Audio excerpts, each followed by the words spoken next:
This video is sponsored by SPO Digital Marketing. Join SPO Digital Marketing work from home opportunity. Mobile-based part-time job perfect for students, homemakers and soap seekers. Use your free time to earn, no fixed hours. Work at your convenience. Just share and publish content. Simple talks, no selling or no referral. Have a Facebook, Instagram or YouTube account? You are already eligible. Earn daily income with instant payouts. Start from day one. Send your name and qualifications and WhatsApp 999410460 and get full details instantly.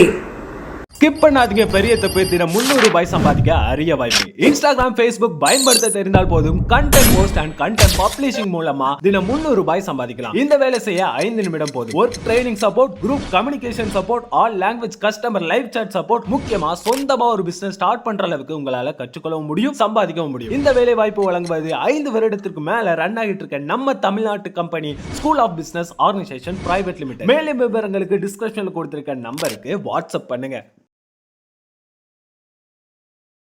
கால் சராய் போட்டிருக்கிற சீமைக்கார அப்பனும் இங்கே சித்தவா அந்த வட்டச்சட்டியை எடுத்துட்டு வந்து இந்தல்ல வெய்யி. வயதான முருகாத்தால் பாட்டி பேசியது எதுவுமே புரியாமல் அமெரிக்காவிலிருந்து தாயின் ஊருக்கு வந்திருந்த கவின் பேந்த விழித்தான். கால் சராயி அப்பனும் வட்டச்சட்டி இந்தல்ல, என்னம்மா இது வார்த்தை?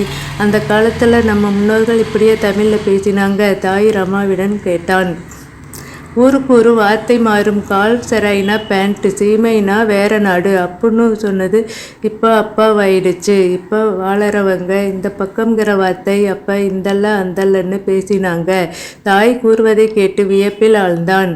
கற்காலத்திலிருந்து தற்காலம் வரை அறிந்தவள் தான் ரமா. ரமா ஒரு வரலாற்று மாணவி. சிறிது வயதிலிருந்தே பல மன்னர்களின் வரலாறுகளை ஆர்வமாக நூலகத்திலிருந்து எடுத்து வந்து பள்ளி பருவத்திலேயே விடுமுறை நாட்களில் படிப்பாள். சாண்டில்யன், நல்கி போன்றவர்களின் படைப்புகளை விடாமல் படித்தவள். தற்போது வெங்கடேசன் எழுதிய ஆனந்த விகடனில் வெளிவந்த வேள்பாரியையும் விட்டு வைக்காமல் படித்திருந்தாள். யாராவது முன்னோர்கள் தமிழ் பேசிய வார்த்தைகள் புரியவில்லை என்றால் கூகுளை கேட்பதை விட ரமாவிடம்தான் போன் போட்டு கேட்பார்கள் அவளது நண்பர்கள். கல்லூரியில் வரலாறு விருப்ப பாடமானது. பெற்றோரும் சரி மற்றோரும் சரி வரலாறு படிக்க சுவையாக இருக்கும்.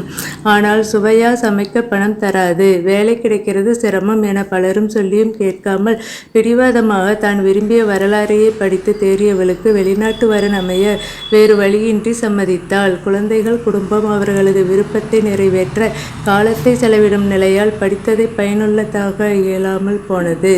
குழந்தைகள் பெரியவர்களான பின் அவர்கள் கேட்கும் கேள்விகளுக்கு சரியாக பதில் சொல்ல படித்தது கை கொடுத்தது. மகன் கவின், மகள் நிவ்யா இருவரையும் அழைத்து கொண்டு விடுமுறையை கழிக்கவும் சொந்தங்களை சந்திக்கவும் அமெரிக்காவிலிருந்து கோயம்புத்தூர் வந்திருந்தாள். இங்கு வந்த பின் குழந்தைகளுடைய செயல்பாடுகள் முற்றிலும் மாறியிருப்பதை தெரிந்து ஆச்சரியப்பட்டாள்.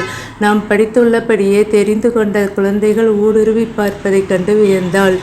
மம்மி, நோ, இனிமேல் சுத்தமான தமிழ் தான் அம்மா. நீங்கள் சொல்கிறதை விட பாட்டியோட தமிழ் நம்ம வாழ்க்கையோட ஆரோக்கிய விஷயத்தோட சம்மந்தப்படுது.